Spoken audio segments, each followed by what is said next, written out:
en matière de politique industrielle est mise en place au Bénin, elle s'intègre dans le cadre général du plan national de développement du Bénin, dont le thème central est la transformation structurelle de notre économie.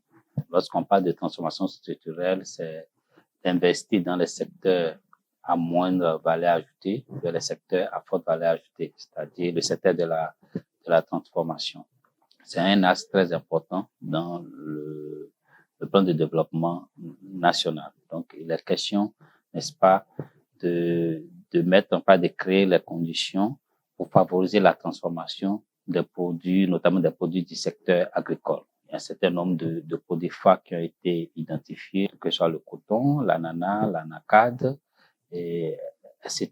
Donc, aujourd'hui, au cœur de cette politique, il y a les zones économiques spéciales qui ont été créées par une loi datant de 2017. Et le code des investissements aussi a été révisé en 2020 à cet effet pour une meilleure prise en charge de cette problématique et permettre aux investisseurs de s'installer. Donc, lorsque vous êtes aujourd'hui admis dans la zone économique spéciale, vous avez un certain nombre d'avantages en ce qui concerne vos personnels, en ce qui concerne des avantages fiscaux au plan fiscal, des mesures d'accompagnement pour vous faciliter l'accès à un certain nombre de choses, aux fonciers, etc. Donc, c'est des industries qui viennent dans cette zone. Les industries qui sont dans cette zone sont des industries qui transforment leurs produits et la plupart de ces produits-là sont destinés aux exportations.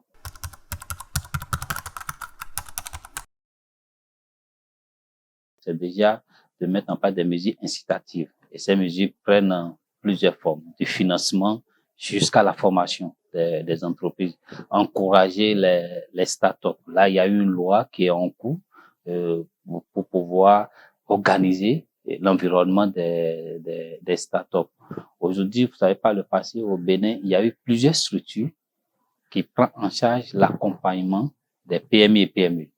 Mais au jour d'aujourd'hui, l'année passée, on a créé une agence unique qui est un interlocuteur unique de ces PME, PMU. C'est-à-dire, cette agence, quand vous allez, il y aura plusieurs guichets au niveau de cette agence de développement des PME et PMI. Vous avez le guichet de financement. C'est-à-dire que si les entreprises viennent à ce niveau, ils ont un problème de financement, et l'agence doit pouvoir les accompagner. S'ils ont un problème de mise à niveau, les questions de formation, l'agent doit pouvoir les accompagner. Si j'ai un problème d'orientation, l'agent doit pouvoir les accompagner, etc., etc. Donc, le rôle, c'est que l'entreprise n'ait pas plusieurs interlocuteurs à la fois. J'ai un problème parce que la même entreprise peut venir non seulement avoir des problèmes de financement, en analyse, vous constatez que non, il y a un problème de renforcement de capacité, il y a un problème d'orientation. Donc, elle sera alors obligée de s'adresser à des différentes structures. Mais là, quand elle va au niveau de cette agence, ce serait un interlocuteur unique qui sera en mesure de l'accompagner et de l'aider à trouver des solutions à son problème. Il y a évidemment des mesures incitatives pour les entreprises locales qui s'installent. Et par exemple, il y a des impôts qui sont différés ou le paiement sont différés sur 3 ans pour permettre à l'entreprise de s'installer et de ne pas se trouver face aux difficultés de paiement des impôts qui peut faire. Donc, il y a un certain nombre de ces mesures-là qui sont prévues pour accompagner les nouvelles entreprises, surtout les PME, les petites.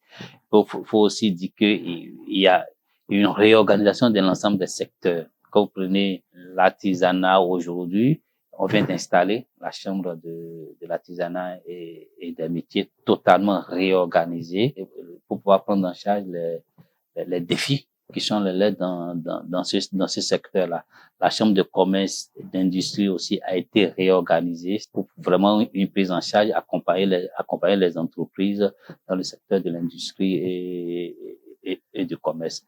Il y a le projet H qui a plusieurs volets. Le projet H, c'est assurance pour le renforcement du capital humain, qui a plusieurs volets.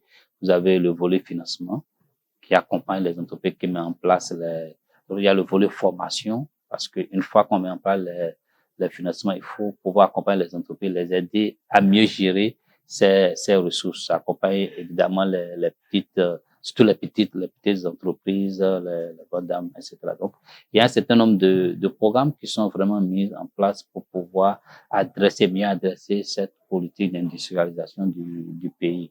Au-delà de l'industrie manufacturière qui concerne la transformation des produits, nous avons aussi l'industrie touristique qui est en train de se mettre en place, l'industrie touristique et puis qui est en train de se mettre en place à petits coups, les sites touristiques qui sont en train d'être rénovés. Quand vous allez dans la ville de Ouidah aujourd'hui, qui est une ville chargée d'histoire, elle est en train d'être réhabilitée totalement. Vous avez les palais royaux à Bomé qui sont aussi en train d'être réhabilités. Vous avez des arènes culturelles qui sont en train d'être construites. Et voilà, vous avez, il n'y a pas longtemps que nous avons négocié, le chef de l'État a pris le devant lui-même pour la restitution de certains de nos œuvres, enfin, historiques. Il y a un certain nombre de trônes qui sont des œuvres d'art qui sont ramenées et qui faisaient la fierté de tout le monde.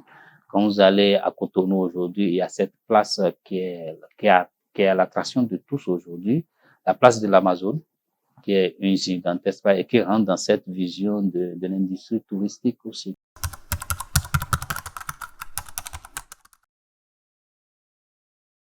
Aujourd'hui, après le diagnostic qui est fait, l'accent sera mis sur l'enseignement technique et la formation professionnelle qui répond à ce besoin de transformation. Et comme le disait tout à l'heure M. Si, que ce qui est constaté aujourd'hui, c'est-à-dire l'emploi, c'est plus l'offre que la demande. Donc aujourd'hui, on travaille pour qu'il y ait une adéquation entre l'offre de l'emploi et la demande de l'emploi, c'est-à-dire identifier les besoins des différents secteurs et mieux les adresser. À cela, en effet, donc, pour ça, les entreprises sont de plus en plus associées et avec les universités, les centres de formation pour pouvoir identifier quels sont les curricula de formation qu'il faut offrir et qui répondent, n'est-ce pas, à la vision du pays qui est contenue dans le plan national de développement. Lorsque je le disais tout à l'heure que le pays a été segmenté en 7 pôles agricoles dans ma présentation, à cet effet, il y a eu des lycées qui ont été grands lycées agricoles qui vont être créés pour une prise en charge de ces pôles, pour pouvoir avoir des ouvriers capables de pouvoir adresser les produits de ces zones, parce que les zones ne sont pas les mêmes et les potentialités ne sont pas les mêmes. Il faut qu'il y ait vraiment de la main-d'œuvre qualifiée pour pouvoir prendre ça en charge. Vous avez aujourd'hui le numérique est au cœur de tout. Et au Bénin, on travaille à ce que cela soit vraiment au cœur de tout et il y a une révolution, une transformation technologique. Beaucoup de dates aujourd'hui se font par le numérique, plein de choses à partir de votre portable, à partir de votre ordinateur. Vous n'avez plus besoin de vous déplacer. Et pour ça, tout ce qui est en train d'être mis en place, il faut des gens pour prendre ça en charge. Nous avons fait un travail de maillage du territoire avec la fibre optique, mais on s'est rendu compte que la prise en charge de cette fibre optique crée un peu de soucis. Donc, du coup, le gouvernement a décidé, n'est-ce pas, de créer une école des métiers du numérique. Cette école existe, elle est opérationnelle depuis 2022 et forme des gens dans le domaine pour pouvoir prendre en charge ce volet numérique de la transformation de notre économie. C'est-à-dire, l'idée, c'est vraiment qu'on ait la main-d'œuvre qui répond aux besoins de cette formation. Tu ne seras plus formé pour former, mais formé pour être consommé. Et à cause de ça aussi, former les gens qui soient capables de saisir les opportunités que cette dynamique crée et pouvoir se prendre en charge. Donc, à terme, ce serait faire 70% de formation professionnelle et technique et 30% de formation générale qui, évidemment, soutient cette formation technique et professionnelle.